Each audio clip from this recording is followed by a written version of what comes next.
Amém. Irmãos, vamos ler o texto.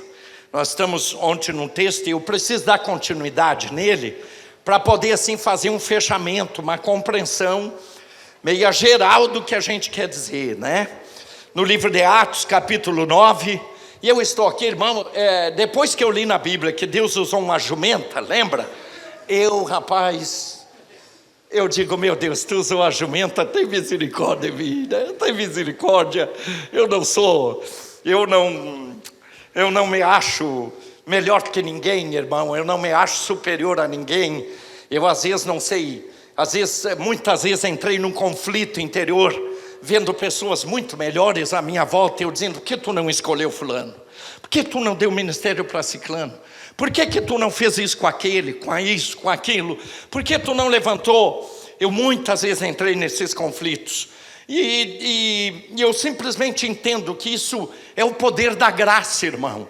A escolha é o poder da graça. É uma coisa, às vezes, que o máximo que eu posso chegar numa compreensão do porquê ele me escolheu está dentro daquele texto, que ele diz que Deus escolheu o que é louco para confundir o sábio e escolheu as coisas que não são para confundir a que são, porque eu não tenho outra explicação. Eu não tenho. Dizer, não, é por causa dos talentos. Disse, irmão, deixa isso para lá, não seja bobo pensar isso, né? Deus, até eu digo para você, tem muita gente com talento, muita gente que eu encontrei com talento, que não quer fazer nada. E eu digo, Senhor, eu não tenho muito, mas eu quero fazer. E ele diz, tá bom, deixa o resto comigo, amém? Glória a Deus. Então vamos lá, meus irmãos. Leia o capítulo 9 do livro de Atos, para poder, eu li ontem, quero ler hoje de novo, para nós ir adiante aqui, né? 9 do livro de Atos. Atos é interessante, é a igreja que se encontra em plena atividade. Atos são obras, não é a igreja que só ora, que só dá ações de graça, mas é a igreja que põe a graça que ela recebe em ação.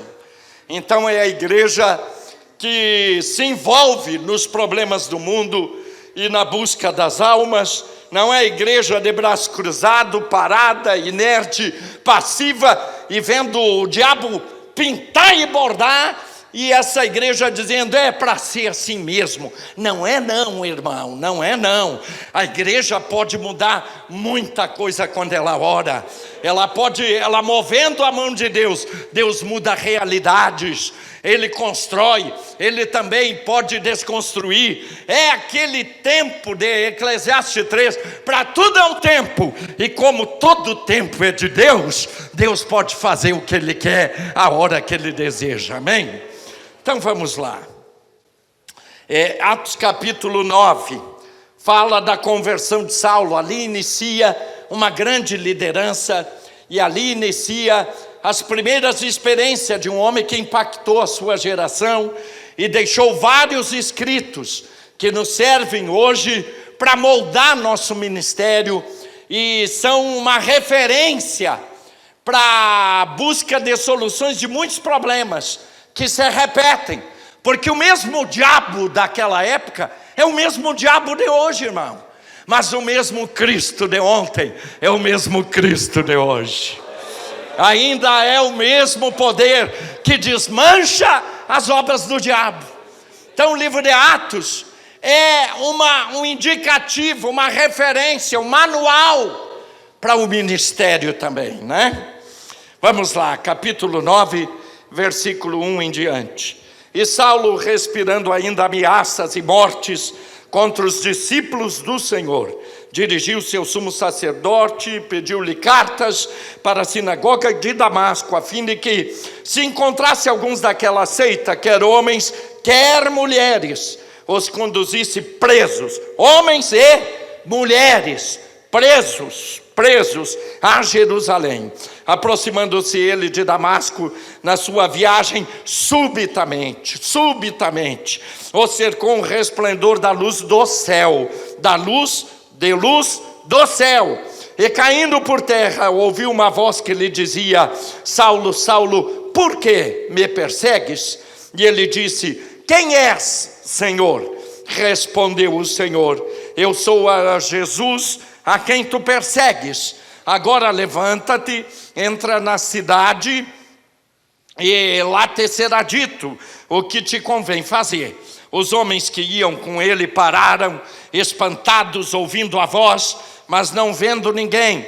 Saulo levantou-se da terra e, abrindo os olhos, não via coisa alguma. E, guiando pela mão, conduziram-no para Damasco.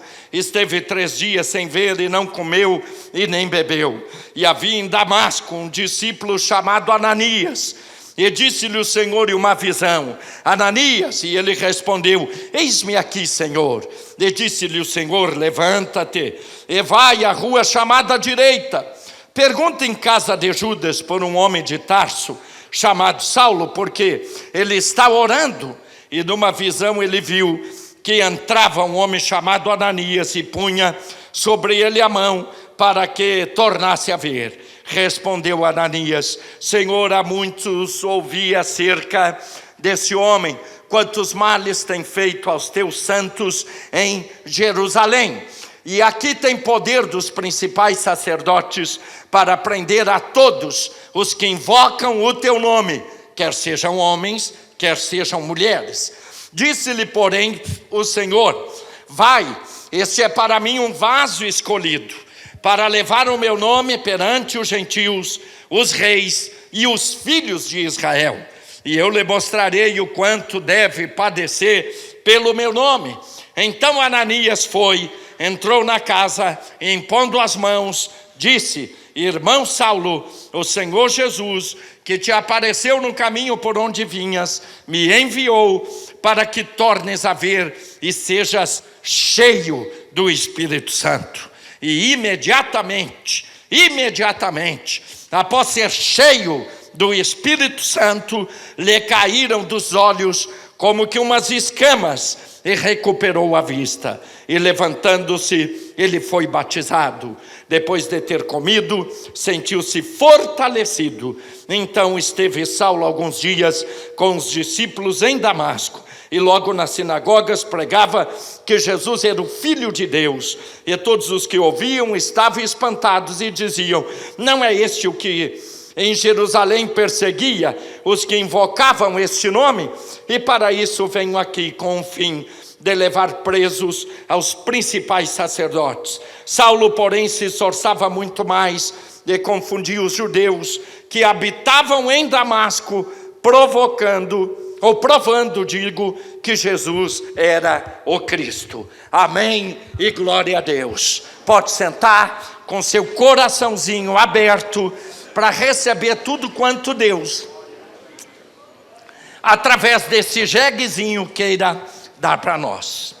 Irmãos queridos, começamos ontem, que no livro de Atos capítulo 9, há importantes lições para o ministério.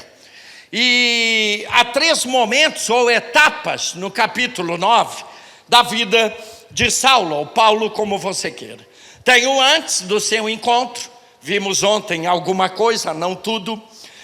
Tem o durante o seu encontro, algumas coisas que acontecem enquanto ele encontra Jesus, perguntas, indagações, né?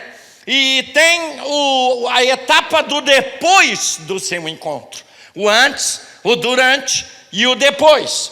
No antes, o quadro é caótico, ninguém dá nada para ele no antes. De fato, irmãos, se eu estivesse lá, e talvez na minha incapacidade de perceber tudo que Deus tinha para aquele homem, talvez eu dissesse aos irmãos: vamos orar para Deus matar esse homem. Vamos orar para Deus acabar com a vida dele. A gente andou ouvindo que ele causa sofrimento não somente a homens, mas ele não tem nenhum respeito pelas irmãs, pelas mulheres, e ele quer também levar preso elas, porque elas também falam desse Jesus. E eu diria aos irmãos, temos que pedir para Deus dar um ponto final nessa história. Mas independente, a igreja enquanto orava, em Atos 4:31 diz que ela orava, enquanto orava moveu-se o lugar em que estavam reunidos.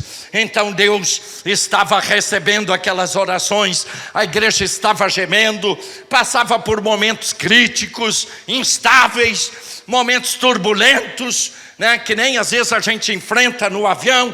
E eu brincando com os irmãos, já enfrentei tanta turbulência em algumas viagens, que eu disse, puxa, eu esqueci de trazer a bombacha, porque se trouxesse, meu Deus do céu, de tanta instabilidade, né? Quem é gaúcho entende essa expressão lá, irmão. Então vou deixar esse mistério, esse enigma para os irmãos decifrarem outra hora.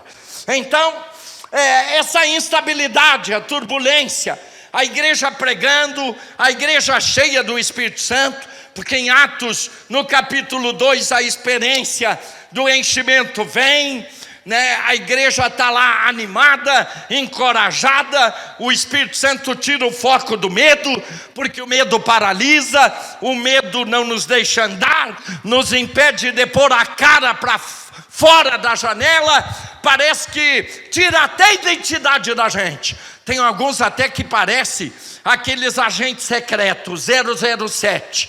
Ele é um agente secreto de Jesus e ninguém sabe que ele é. Onde ele anda, ele é de Jesus, mas ninguém sabe. Ele se conforma ao ambiente que está, ele frequenta a igreja, ele serve a Deus, mas dependendo do ambiente que está, ninguém sabe, ninguém faz diferença, porque ele se adequa ao ambiente em que ele vive.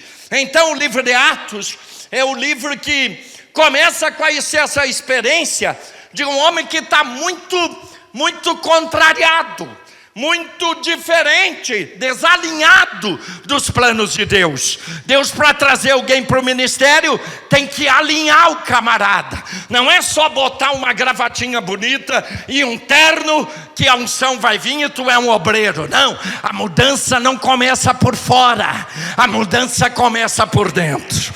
E Deus sabe disso, Ele vai lá, dentro da alma, do coração. E Deus, para encher, tem que tirar o entulho primeiro, o lixo primeiro.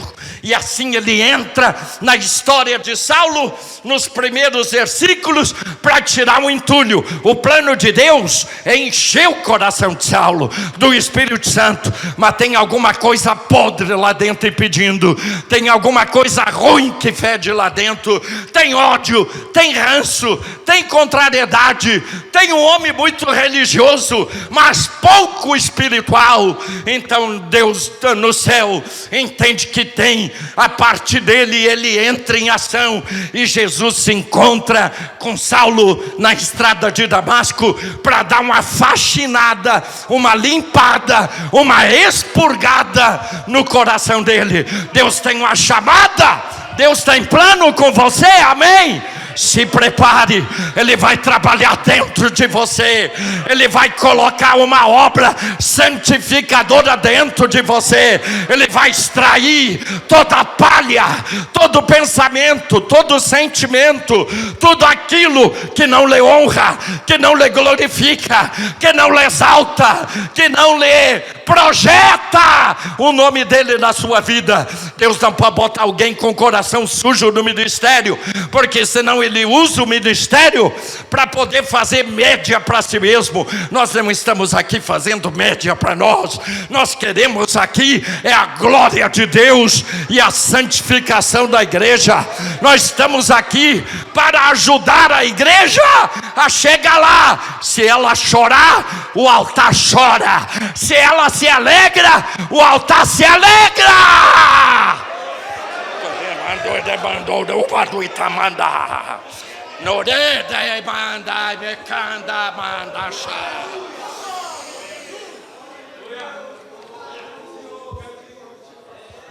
E ele vai indo com um propósito mau. Ontem eu falei, eu não vou falar tudo que eu falei ontem de novo, mas ontem eu falei que Deus precisa trabalhar nos conceitos. Muda conceitos, muda atitude. Não se muda atitude sem mudar a cabeça primeiro, a mente, o pensamento, a construção cognitiva. Não se muda a atitude sem primeiro mudar o conceito. O ódio, ele tem uma consequência. O ódio a gente vê, o ódio também motiva as pessoas. Saulo faz lá quase 300 quilômetros, um pouco mais, né? Até Damasco, Jerusalém a Damasco. ele faz mais ou menos essa distância, movido pelo ódio. Não é o amor que ele move, é o ódio, é o ranço, é a chateação, é a contrariedade contra aqueles que ele chama que pertence à seita ou do caminho. Então o ódio também move as pessoas, mas na igreja não funciona assim. Não é o ódio que edifica, não é o ódio que une, não é o ódio que constrói, não é o ódio que restaura, não é o ódio que reconcilia, é o amor de Deus derramado no nosso coração. E Deus quer fazer do coração de Saulo um depósito de amor. Glória!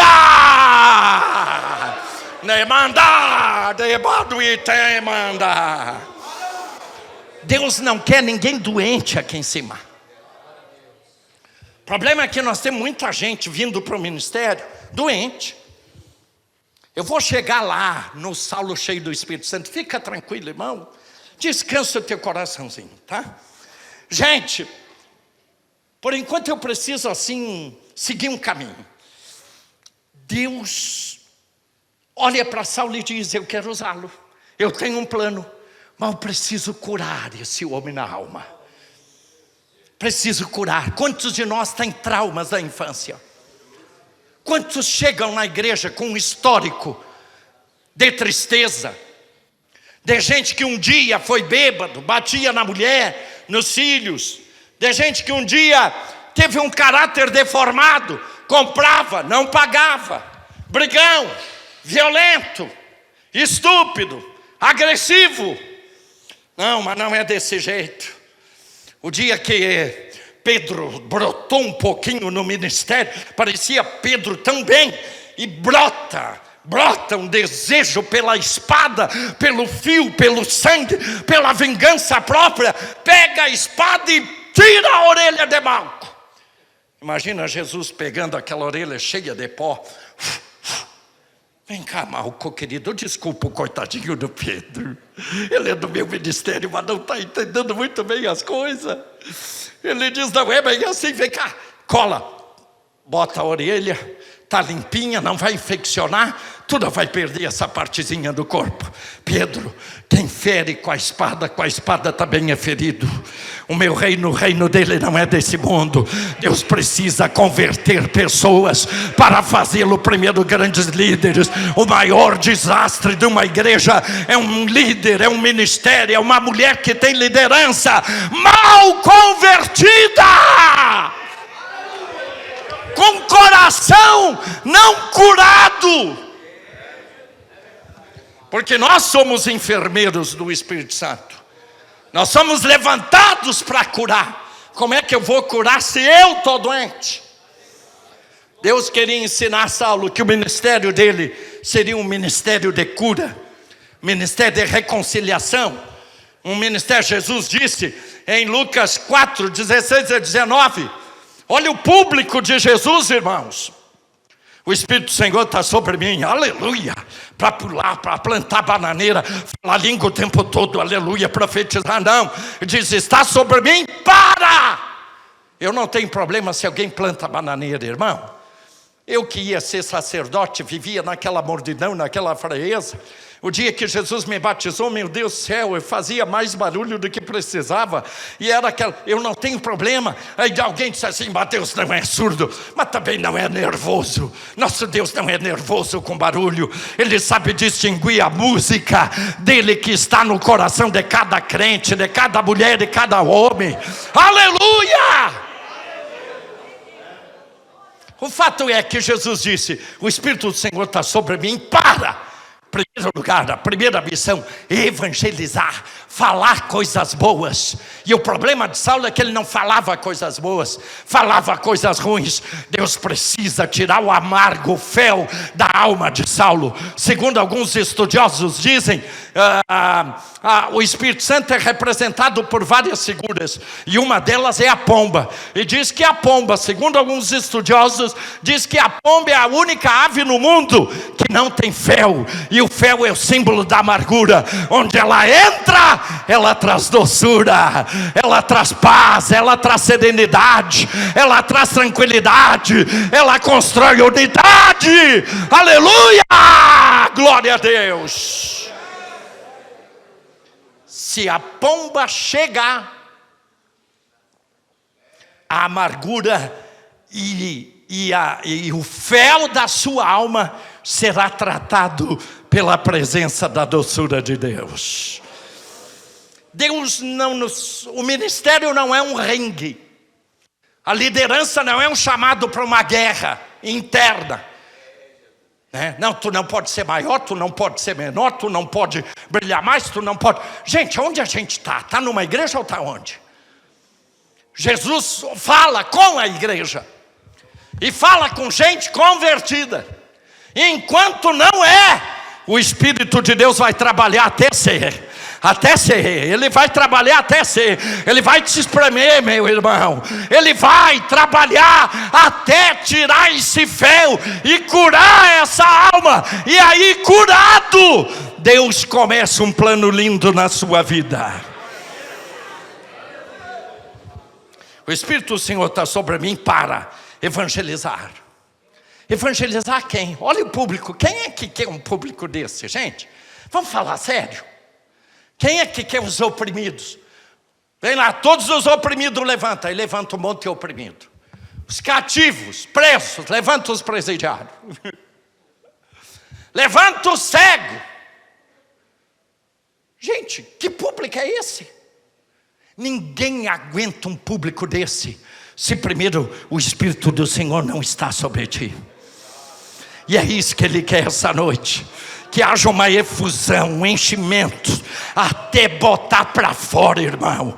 Até o cálice, o meu cálice, disse Davi, eu não quero 10% cheio, 50% cheio, 80% cheio. Eu quero que transborde. E ao botar para fora, talvez ele encha quem não conseguiu ainda encher. Talvez sobre o muito de Deus na minha vida, para a vida de quem ainda não tem. Quantos pode dar glória? Quem não pode dar glória pode dizer ai. Pode dizer ai.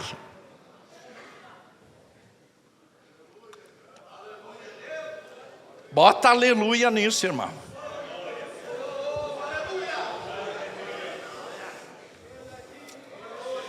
É esse homem, é esse Paulo, que sofre uma mudança tão radical, que lá durante o seu encontro, enquanto ele mesmo, Paulo entende o valor das palavras, o peso que elas têm, e ele mesmo em Efésios 4:29 diz, não saia da vossa boca, porque muito saiu da dele. Saiu muito da boca de Saulo, irmãos, palavras que não edificaram, palavras que desuniram, separaram pessoas, palavras de morte, palavras que não trouxeram vida, não construíram, não ajuntou, não uniu, não melhorou, não edificou, não trouxe um alento, uma esperança. Ele diz, não saia, porque ele passou por essa experiência. E esse mesmo apóstolo Paulo, com a experiência do enchimento, ele escreve a igreja em Éfeso 5:18. E nós vamos ver lá adiante um pouquinho isso. Agora olhe bem, ele está ali. Ele cai por terra, onde falamos do gosto do pó. Ele cai. E quando ele está lá no chão, é interessante que esse homem fica pronto para escutar a voz de Deus. Em pé não. Parece que de nariz empinado. Enquanto ele não desempinou o nariz e não se curvou, não ouviu voz alguma. A coisa mais triste é ter título, é ter função, é se achar e não ouvir mais a voz. A coisa mais triste, irmãos, que deixa um ser humano vazio, é Deus calar e não falar mais. Mas naquele dia, no pó, sente o gosto do pó e uma voz. Depois da luz do céu, a luz tem muitas representações na Bíblia, revelação, louvor, mas Depois que ele cai por terra, ouve uma voz. Olha aí que coisa linda. Começou ali, gente. Já começou um processo de educação, né? O filho é maroto até enquanto o pai não fala. A hora que o pai disser chega, começa um processo de educação. Parecia que até aquele momento era Saulo que mandava. Eu é que faço, eu é que digo, é do jeito que eu quero. Na estrada de Damasco, depois que ele sentiu o gosto do pó, e para o ministério a gente precisa essa consciência, precisa desenvolver essa consciência, a consciência de que não tem coisas que mesmo eu querendo fazer e eu achando que posso, eu não vou conseguir. Teve um dia que o prefeito prometeu uma verba de dinheiro para a escola, antes da negociação essa que você fez com o governo federal, da escola que tem lá. Depois eu posso passar o site da escola para vocês verem. E lá na cidade de Esteio, a escola da Assembleia de Deus. O prefeito prometeu uma verba para a gente fazer uma coisa. Nós fizemos, executamos a tarefa. A procuradora do município saiu de férias, entrou uma substituta que disse que era ilegal ele ter prometido aquilo. Ele balança, para nós não era ilegal, porque nós temos também uma assessoria jurídica pela escola, mas escute bem. E agora, da onde é dinheiro? Nós não tínhamos o caixa que temos hoje. Só ia 1 ano e meio atrás. Eu levantei na madrugada. Eu disse assim: Deus, tu não me trouxe para cá para ser uma vergonha. O homem tranca, mas tu destranca. O homem diz que não, mas tu diz que sim. E eu orei. 3 dias depois, volta a substituta, não sei porquê, que ela vai até a prefeitura e para mim não é casualidade, eu não creio em coincidência, eu creio em Jesus providência. Ela chega na prefeitura e a outra relata o acontecido. Ela diz: não, mas você está equivocada. Isso é legal, é legítimo, lá no artigo tal, não sei o que, papapá. Nos chamam 3 dias depois, está liberada a verba. Mas e se eu não oro de madrugada? Essa mulher, quem sabe, não daria uma passadinha à procuradora lá na prefeitura. Você está entendendo, irmão? Tem coisa que é quando a gente não pode. Deus tem que desenvolver num líder a consciência daquilo que eu não posso, mas daquilo que Ele pode. Das coisas que eu não consigo, mas Ele faz. Se eu confio, Ele faz.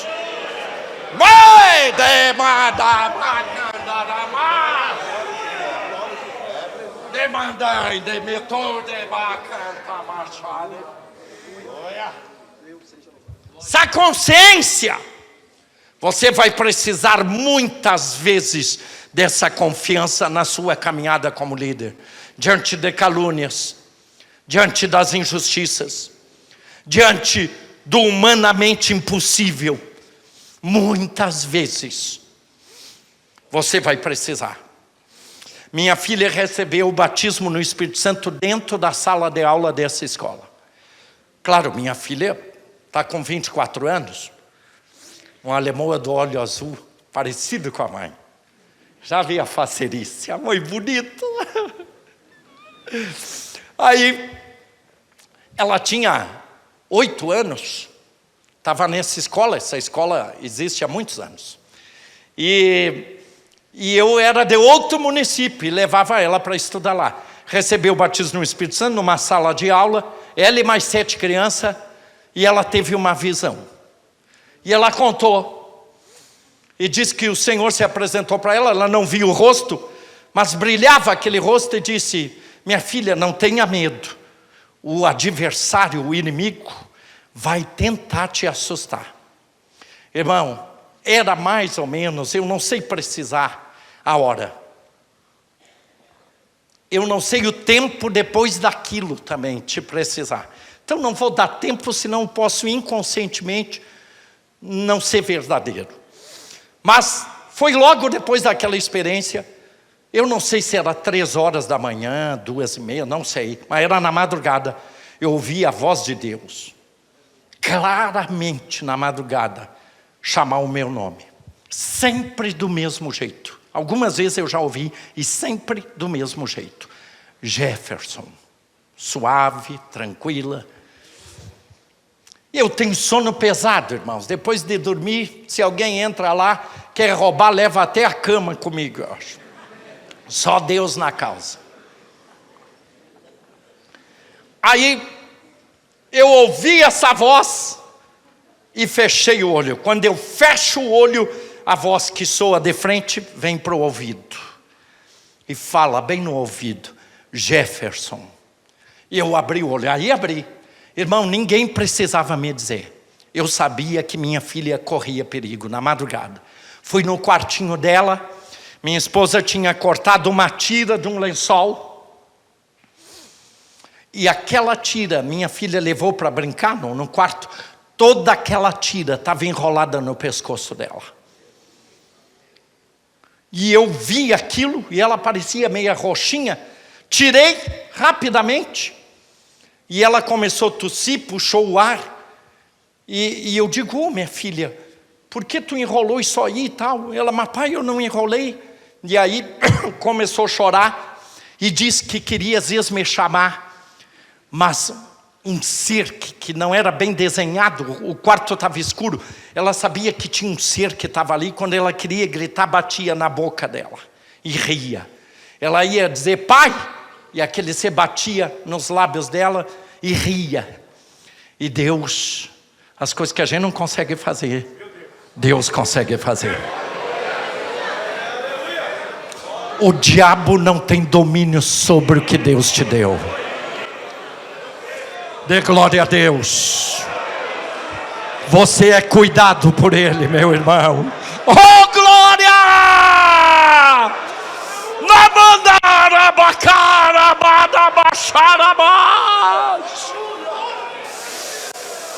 Demandou e a cande está.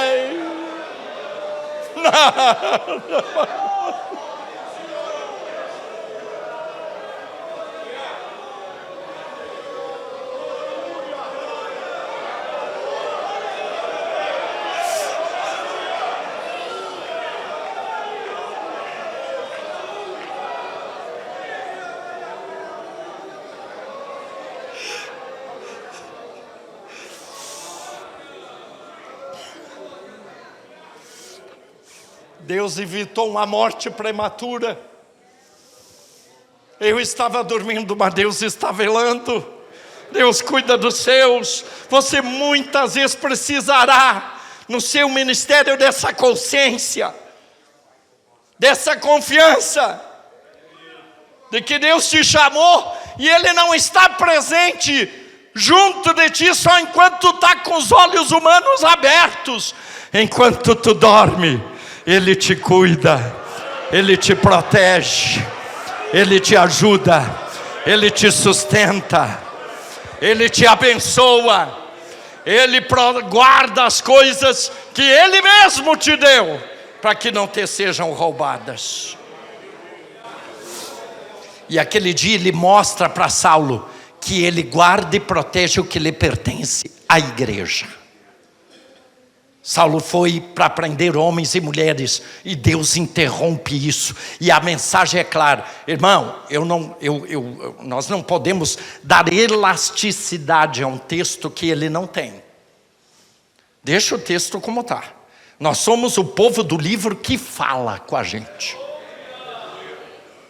E quanto mais eu leio a Bíblia, tanto mais eu a amo. E vejo que não sei nada e que dependo e preciso da sabedoria divina para viver bem e ajudar meus irmãos e as pessoas.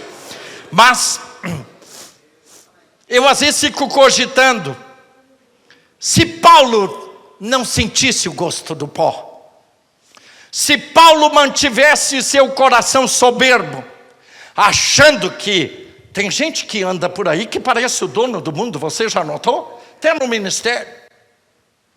Parece que ele Não é nem o presidente, é o bispo, o apóstolo. Precisa disso. Tem gente que já não sabe mais o que inventar para se sentir importante. Aquele dia, a mensagem de Jesus para Saulo é o seguinte: o importante não é tu, sou eu. E tu te achava maior que esse povinho, pois tu é bem menor. E é por isso que eu estou aqui, na curva, sei lá, ou na reta da estrada de Damasco, para te mostrar que enquanto o meu povo trabalha para mim, eu zelo por eles, eu cuido deles. E ninguém vai mexer com eles, a não ser que Deus permita. Deus deu, disse Jó, lembra ontem? E o diabo tirou? Não. Deus deu e Deus tirou. Quantos podem dar glória a Deus por isso? Vamos lá. E uma coisa bonita que já muda o jeito de falar do camarada depois do encontro, né? Tem gente que quando fala com a gente, meu Deus, parece o Senhor da sabedoria.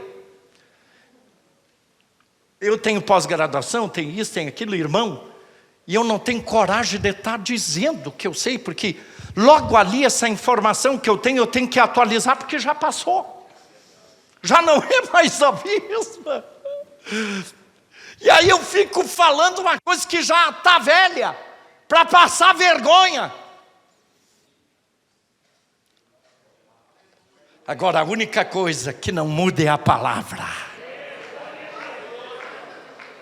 Oh, palavra!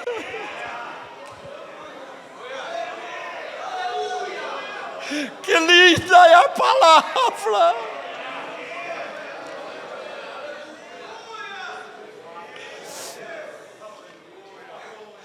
Aquele homem acostumado de forma arrogante a dizer eu faço isso, faço aquilo, sente o gosto do pó e percebe a estatura dele. A coisa mais linda é quando alguém sabe o seu tamanho no ministério. Olha, irmão, eu não quero criar uma heresia. Deus o livre. Deus me livre disso. Eu tenho certeza que o diabo não podia tirar o lugar de Jesus, do Pai, e do Pai, do Filho e do Espírito Santo da Trindade. Mas pelas coisas que ele fazia, ele acha que de repente pode ter sido pensado em ser a quarta pessoa da Trindade. Se pensou em ficar no trono de Deus, mas no mínimo se equiparou pelas coisas que ele fazia. Tem gente que faz um pouquinho e já se equipara com quem é maior do que ele. Faz bem pouquinho, quase nada, e já acha que é o Senhor da igreja.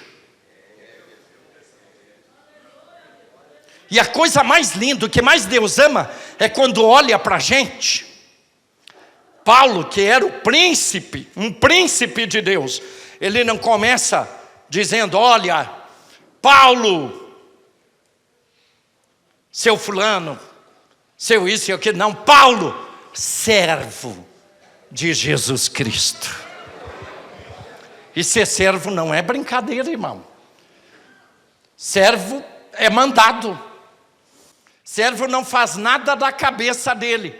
Tudo que ele faz sai da cabeça do seu Senhor. Ele não inventa. Ele não cria. Já o seu Senhor sabe como fazer, dá um modelo para ele e manda ele fazer dentro deste modelo. Não saia do formato. Quando ele mandou,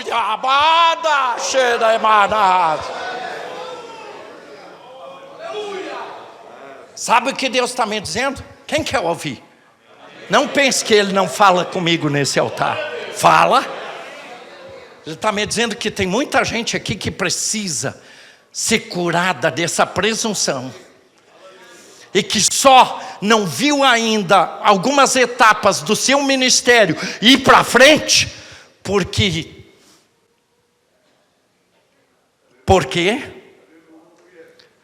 Deus está vendo que ele faz tão pouco e que é um lugar de primazia, e às vezes ainda empina o nariz e no oculto diz: o que pensa que fulano é? O que pensa fulano que é? Deus vai curar e tratar isso hoje aqui com você. Sabe por quê? Porque Deus ama você, escolheu você. Eu não sei explicar porquê, assim como também não sei porque Ele me escolheu, mas eu sei que Ele tem poder para tornar uma argila feia, uma argila sem cor, sem forma, num vaso bonito, de enfeite, de honra e glória na sua obra.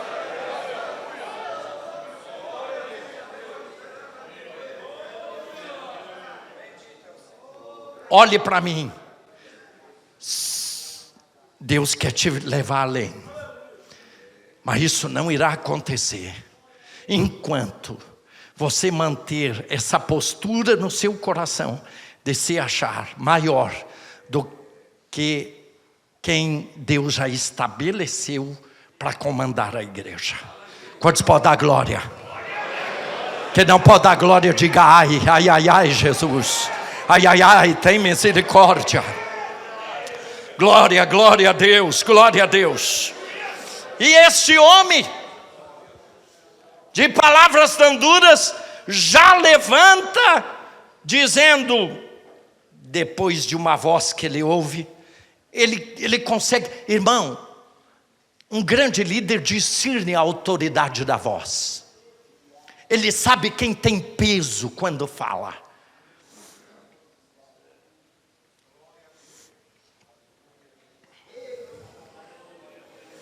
Glória ou não glória?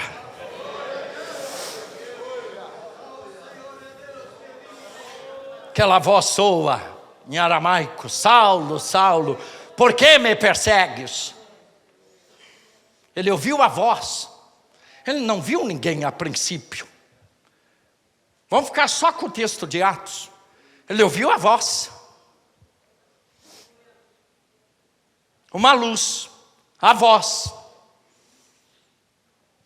E quando ele ouve essa voz, ele muitas vezes ouviu a voz dos sacerdotes, das autoridades humanas, da entonação da voz, do peso das palavras de quem tem autoridade. E ele sabia que ele não estava à frente ou próximo de alguém que não manda, de alguém sem autoridade, de alguém sem comando. A voz é a voz de quem tem o comando. E quando diz, por que me persegues? Ele sabe que a voz é de alguém que tem uma autoridade, porque se não tivesse e ele não reconhecesse isso, ele não ousaria nem responder. Mas quando questionado, olha o jeito que ele fala. Saulo, Saulo, por que me persegue? E ele diz, quem és? Senhor. Opa! É como se ele dissesse, eu posso não estar te vendo, mas eu consigo sentir a autoridade da tua voz. Eu sei que o menor entre esse diálogo sou eu, e o maior é você. Eu estou diante de alguém que é maior do que eu. Fala, fala, fala, me diz.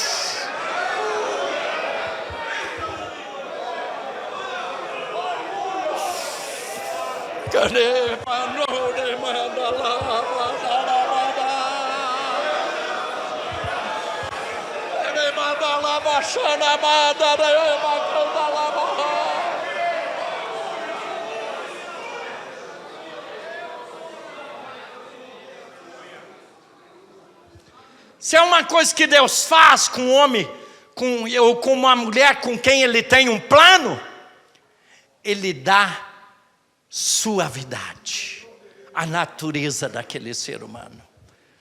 Ele muda o jeito da gente tratar as autoridades, de tratar quem tem o peso nas palavras. de reverenciar a quem Deus, não é o homem, Deus levantou. Quantos podem dar glória? E ele diz: quem és, Senhor? E respondeu o Senhor. Deus sempre responde ao humilde. Soberbo se quebra, o soberbo se lasca, mas quem sentiu o gosto do pó e tem jeito para falar com Deus, tem dele a atenção merecida. E ele diz, ele responde. Quantos estão entendendo? Reconheça a autoridade de quem te chamou, e essa voz nunca cessará de falar com você. Nunca deixará de pronunciar uma palavra para a tua alma. Nunca te abandonará na hora em que precisa ser consolado. Ele te consolará, te ajudará, te instruirá, te educará, te apontará novos caminhos. Ele abrirá portas. E ele diz: eu sou Jesus, a quem tu persegues. De novo, primeiro ele diz: Saulo, Saulo, por que me persegues? E agora vem a segunda afirmativa: a quem tu persegues. Saulo entendeu tudo na hora. Disse assim: não, mas peraí, não é bem ele que eu persigo, é um povinho, é um pessoal aí que para mim não tem voz. Tem sim. Tem sim. Tem. Tu é pequeno. Tu não é nada. Lembra que eu contei aqui sobre o Lázaro? Era bem assim. Apanhei desse Lázaro que não merecia na escola, porque o Lázaro era o rapaz maior da sala de aula. Meio burrão, meio estúpido, colocava medo em todos nós. Até que um dia eu não aguentei mais, depois de levar-lhe um pontapé e me sujar todo, cheguei em casa assim. Meu pai era o comandante do posto policial, toda a minha família é policial. Um irmão, eu já perdi, um sargento. Ele não era crente, se suicidou com 40 e poucos anos. Você deu um tiro dentro do banheiro de casa. A minha mãe eu perdi há 2 meses atrás. Mas eu ainda tenho mais 2 irmãos militares. Um é o administrador de um presídio. Meu pai da reserva, um oficial. E o outro iniciou a vida militar há pouco, é o mais novo, o caçula. Que eu troquei muita fralda quando eu era pequeno. Dele, em casa. Da mãe. E eu olhava para a farda do pai e eu dizia: um dia eu vou botar uma farda dessa e quero ver bandido marginal se atravessar e sair vivo. Mas Deus tinha um outro plano comigo, ainda bem que não me deixou entrar nisso. Mas tinha um outro plano comigo. Graças a Deus, irmã. Meu Deus. Oh, glória a Deus, graças a Deus mesmo. Senão seria quase um segundo jagunço aí do estado, do Rio Grande do Sul. Mas aqui diz o seguinte: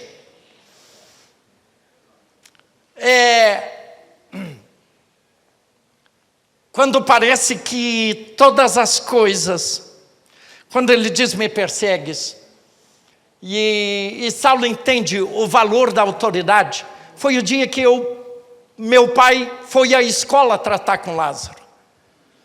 Eu já contei isso aqui. Era um dia frio, entrei debaixo, lá no Rio Grande do Sul, aquela antiga capa dos militares, se chamava capote, era grosso, irmão. E eu fui debaixo do capote, não queria nem que Lázaro me visse, a não ser na hora certa. Não sozinho. E o pai chegou na frente da escola. E hoje, como crente, às vezes eu brinco. O pai olhou e disse assim: meu filho, onde está o Lázaro? E eu abri o buraquinho onde o pai metia o braço. E disse: aquele da camisa tal, cor tal, calça tal. E o pai disse: sai aí debaixo. Fica do meu lado, rapaz. Fiquei do lado. E o pai militar, daquele tempo duro, severo. E o pai grita: Lázaro! Hoje, crente, eu digo, só faltava dizer: sai para fora. O Lázaro olhou para o pai, a farda começou a tremer, parecia que ia desconjuntar os ossos tudo. Vem cá! Chegou e disse assim: olha, menino, tu é provalecido, eu ando sabendo que tu anda batendo nos menores, inclusive bateu nele. Eu vou te dizer, se eu souber que tu bateu de novo em qualquer criança dentro dessa escola, eu vou vir aqui, nós vamos conversar sério. Tu entendeu, Lázaro? Entendi, tá, vai embora. E o Lázaro, e eu digo, eu quero ver na hora do recreio, o Lázaro. Aí emperdiguei o peito, me senti o gigante, era uma porcariazinha, e o Lázaro. E aí fui lá, saí da sala de aula e cheguei a olhar, onde está o Lázaro? Vi o Lázaro e fui na direção do Lázaro. Lázaro me vê, arregala os olhos e corre para o lado direito. Eu olho e eu pensei, mas que coisa linda. E eu fui para o lado da direita. Lázaro me olha e corre para a esquerda. E eu, mas olha aí, fui para a esquerda. O Lázaro vai de lá, vai não sei para que lado. Eu posso dizer para os irmãos, se não desse para subir, ele enterrava a cabeça na terra. O valor da autoridade. O teu Deus é maior do que tudo na terra. E você no ministério precisa entender a grandeza do teu Deus. Para Ele que fez céus e terra, tirar um diabo da tua frente, um capeta do teu caminho, ou curar a tua alma, não é nada! Não é nada!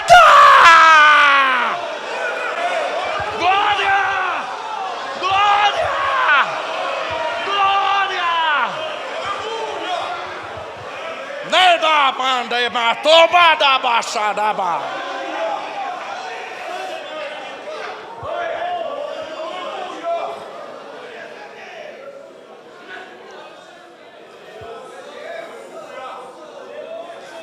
Glória, eu sinto Ele se movendo. Ele está se movendo, Ele está se movendo.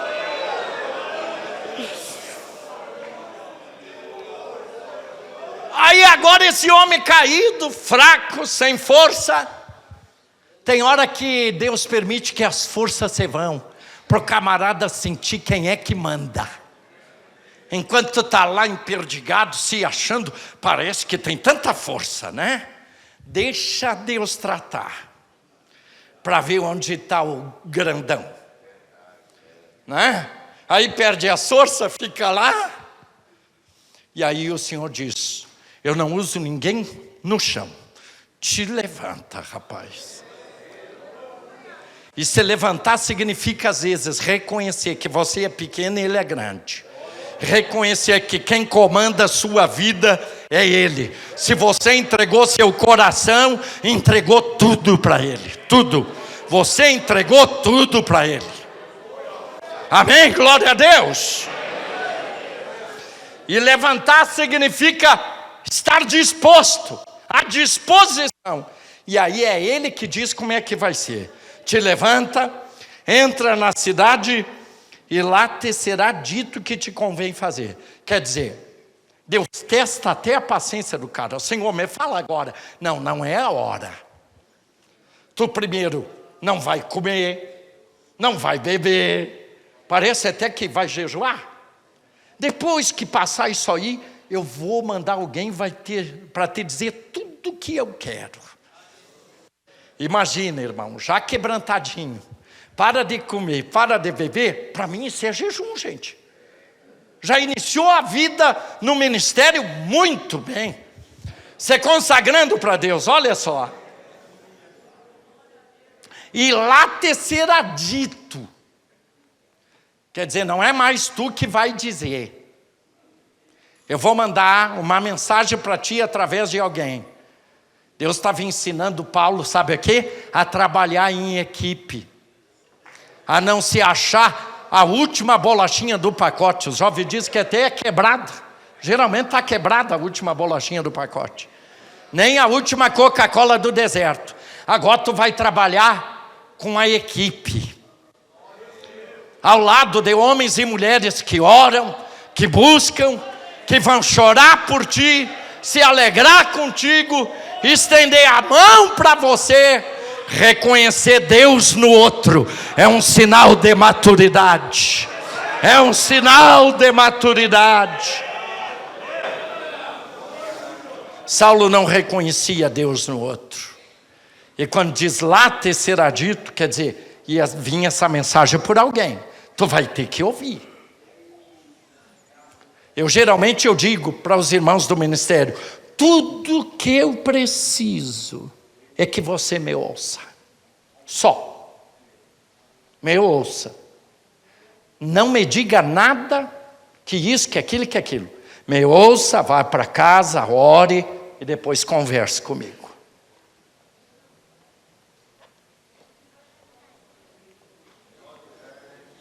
Amém? Os homens que iam com ele pararam espantados, ouvindo a voz, mas não vendo. Tem coisa que não é para os outros ver, é só para você mesmo, tá? Então não, mas Senhor, mostra.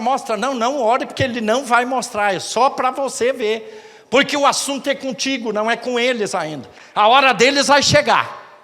Às vezes você fica se focando na obra que Deus não fez na vida do outro. Senhor, olha lá, olha porque isso é um carnal, porque isso que é aquilo.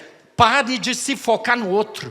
A Bíblia diz, do que se queixará o homem a não ser dos seus próprios pecados. Olhe para dentro de você e diga, Senhor, tenha de mim misericórdia.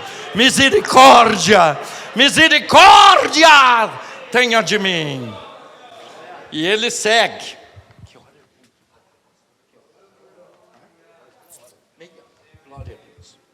Vamos lá. Espantados, Saulo levanta-se da terra, abrindo os olhos, não vê coisa alguma. Deus estava no processo. Deus estava no processo. Nas horas de maiores angústias que eu vivi, eu entrava às vezes sozinho para dentro do templo. Teve um momento da minha vida que minha esposa padeceu demais. E às vezes eu ia para dentro do templo sozinho.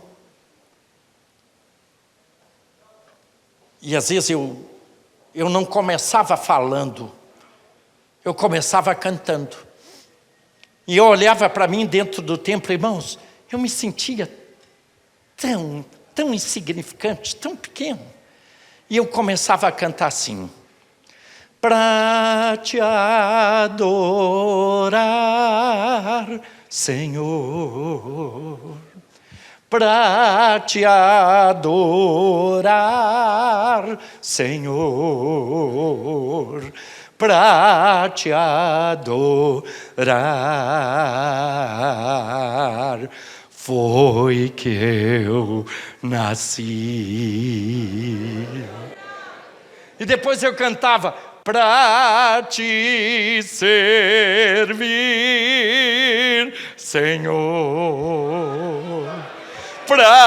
E às vezes em lágrimas, parava de cantar porque eu não conseguia ir adiante. E eu, Senhor, para te servir, a melodia já não casava mais. É tão bom quando a gente se sente pequeno. É tão bom quando a gente vê que Ele é maior, meu irmão. Ele ama tanto isso. Como Deus ama isso no nosso coração. Mantenha a simplicidade. Mantenha um espírito dependente de Deus. E a graça de Deus nunca te abandonará. Nunca te abandonará. Saulo levantou-se da terra, abrindo os olhos e guiando pela mão. Opa! É um outro processo.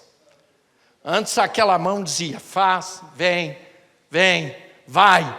Agora essa mão, alguém tem que pegar e está lá o homem sem enxergar. Para que lado é? Não te preocupa, Saulo. Deixa que eu conduza as coisas.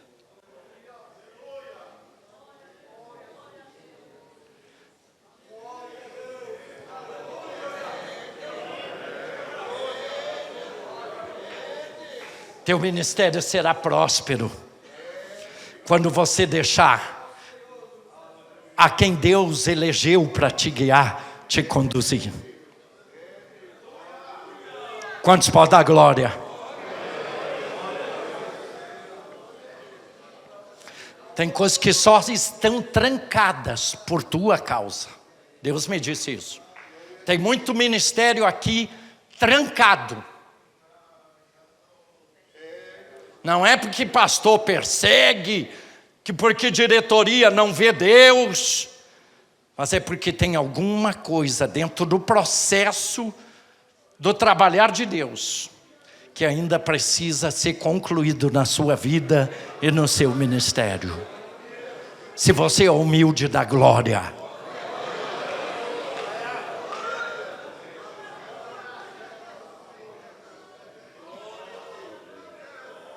Esteve 3 dias sem ver e não comeu nem bebeu. E havia em Damasco um discípulo chamado Ananias. Deus sempre tem um. Deus sempre tem. E é interessante, irmão, que Ananias, apesar de ser um homem experiente, um homem maduro, ele tem a lembrança mais do passado daquele homem, não é? E olha como Deus é tão paciencioso com a gente. Que em primeiro lugar Deus dá um endereço de onde está. Olha, Ananias, primeiro ouve as queixas de Ananias. Ele diz assim: tu vai à rua chamada à direita, há muitas casas naquela rua, mas para tu não voltar até mim e dizer assim: Senhor, procurei, não achei, a casa é de Judas. E Deus é bobo? Bobo nada, Ele é sábio. Bobo é a gente, que às vezes acha que Deus não sabe das coisas. E olha o que ele diz: vai à rua chamar à direita, pergunta em casa de Judas por um homem de Tarso. Há muita gente, há muitos homens em Tarso, mas esse é o Saulo. E depois Ananias, ele primeiro conta alguma coisa que ouviu deste homem. Eu disse assim: não, Ananias, tu vai porque Saulo está orando, e quem ora tem a sua vida, o seu rumo mudado por mim. Então não te preocupa, aquele homem mais violento tu não vai encontrar, aquele homem possessivo, aquele homem soberbo tu não vai mais encontrar, porque a minha obra já começou na vida desse homem, quando ele sentiu o cheiro da terra lá atrás, e agora ele está lá, já está 3 dias sem comer, sem beber, e está orando. São ingredientes da maturidade.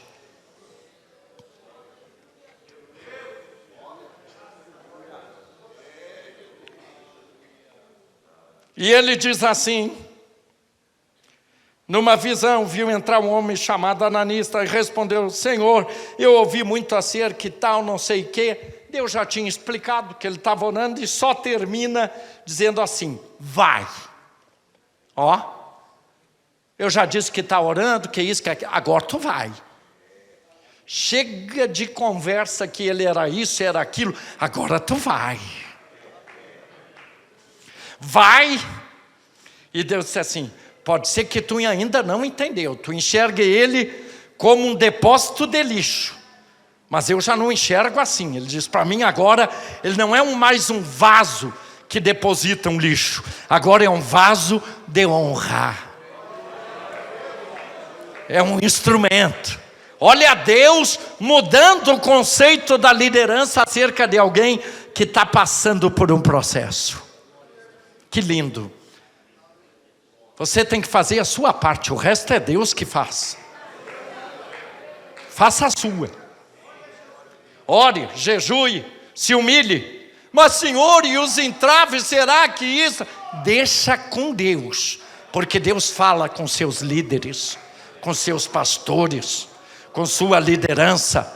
Essa igreja aqui não é o que é por causa de uma liderança que não aprendeu a ouvir a Deus. Ela é o que é porque há homens aqui que já conseguem discernir as vozes que têm autoridade.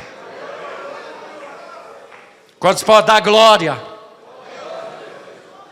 Está fraco esse glória. Quantos podem dar glória? Amém. Olha só. Ele põe a mão, transfere algo. Quer dizer, a partir de hoje, Saulo não chegou lá se intitulando o cara. Não, eu sou o apóstolo, eu sou isso. Não. Vamos, tem uma ordem as coisas, não queima as etapas. Tem uma ordem. Primeiro recebe a imposição da mão de quem não é a tua mão. Não é a tua mão. Não bota a tua mão na cabeça e diz, eu tenho unjo apóstolo. Eu tenho unjo diácono, eu tenho unjo não sei o quê. Eu tenho unjo... Não é assim.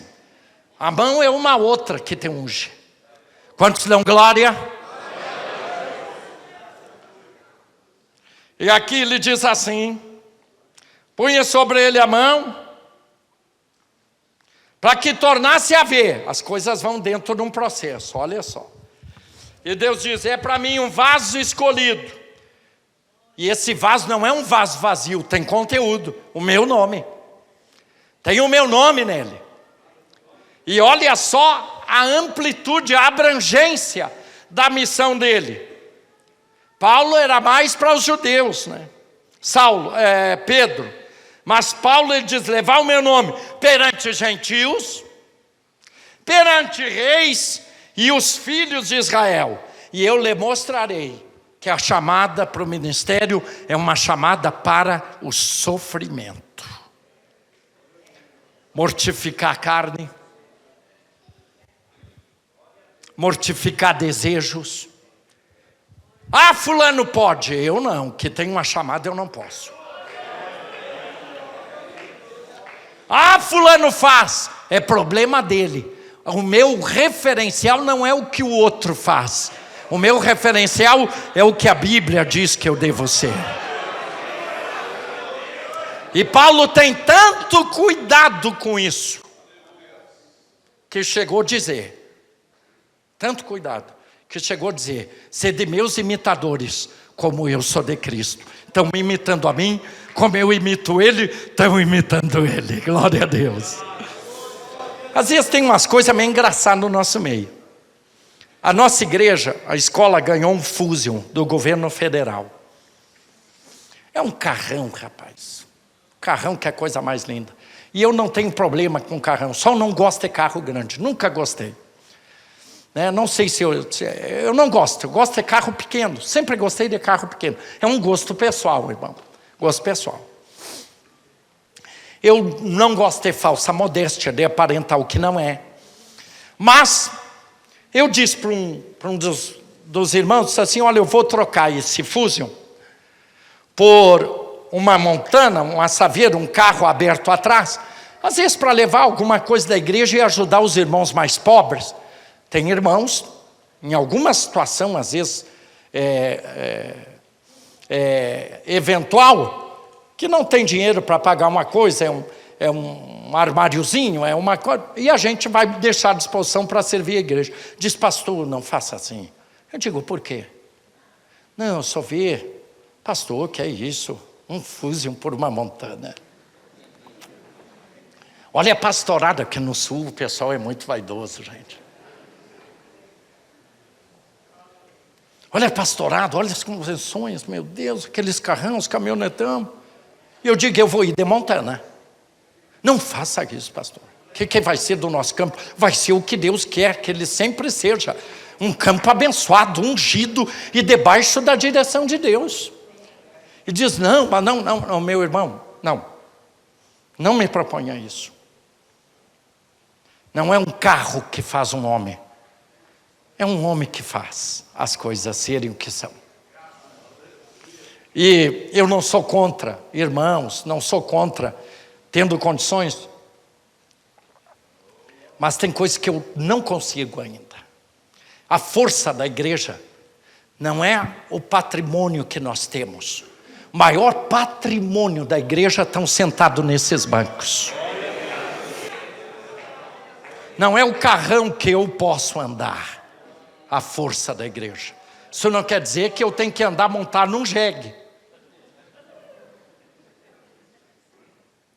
Mas se tivesse que andar e não tinha recurso para melhorar o jegue, para um cavalo árabe, vamos de jegue. Qual é o problema? Quem deixou de ser crente por montar num jegue? Se Jesus montou, sou eu maior do que ele?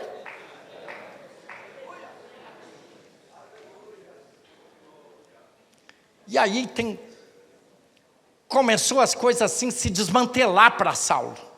Deus vai trabalhando nos conceitos, nos valores. E começa a trabalhar essas coisas para trazer você para o ministério. Você não pode ser avarento.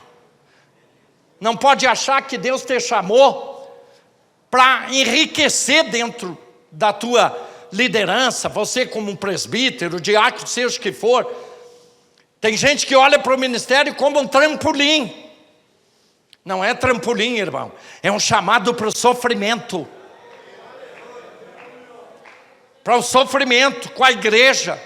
Nós estamos na contramão do mundo. Temos um inimigo que é um espírito milenar que não morre nunca.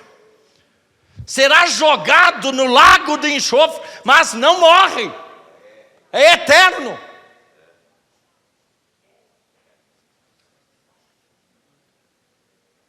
Quais são os seus valores?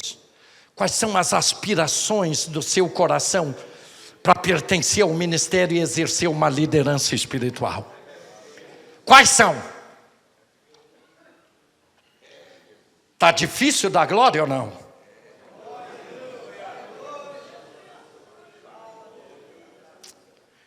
E ele diz, é um vaso escolhido, tem uma escolha sobre você. Não adianta o diabo bufar, jogar pessoas para lhe impedir. Se Deus te escolheu, pronto, irmão, está feito em nome de Jesus. Para levar, quer dizer, não é ficar paradinho num lugar vazio. O enchimento vem depois, né? Nós estamos dentro, né? Ainda não estamos no durante, já estamos no período durante. Ele diz, o meu nome perante os reis, tal, e ele verá o quanto importa padecer pelo meu nome.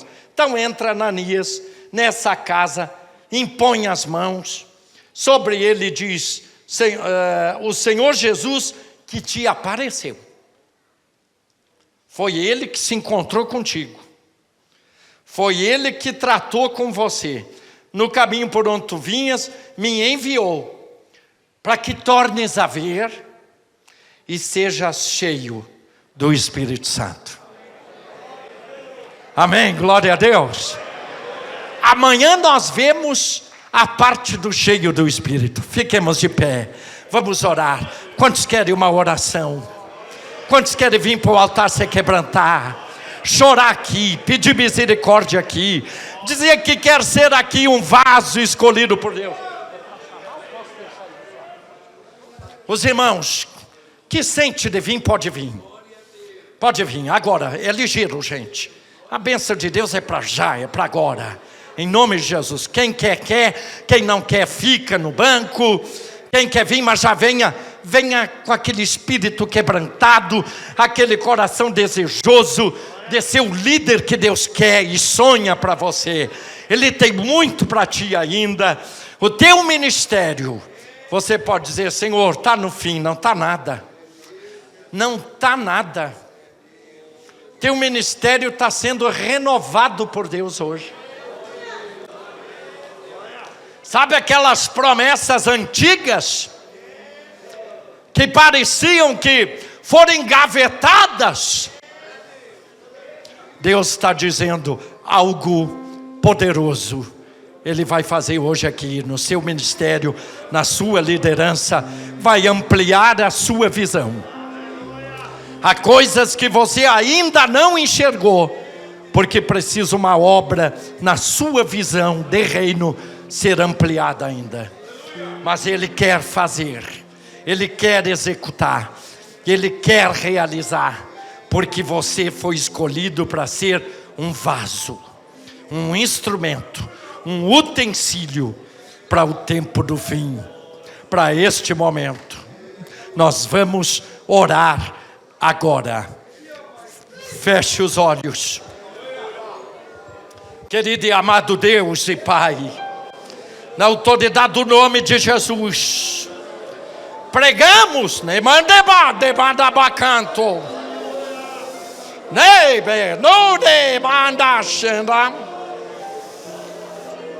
medo cantor de manda, nai beconte mandete baha, oh, demandou e a carne o etefadas. Pai de teme canto suria. Naibedou e bistome canta ele fora mas. Na autoridade do teu nome, na autoridade do teu nome, na autoridade do teu nome, na autoridade do teu nome, escamas caiam. Escamas caiam, escamas sejam tiradas hoje, arrancadas, destruídas, e dá a visão do reino, amplia a visão do reino, torna mais ampla e abrangente a visão do reino. Permite esse homem e esta mulher enxergar tudo que tu está me mostrando hoje para ele. Que ele veja tudo que o Senhor tem para ele. Ainda vai revelar para ele, vai operar, demancando, meta, manache, demadas,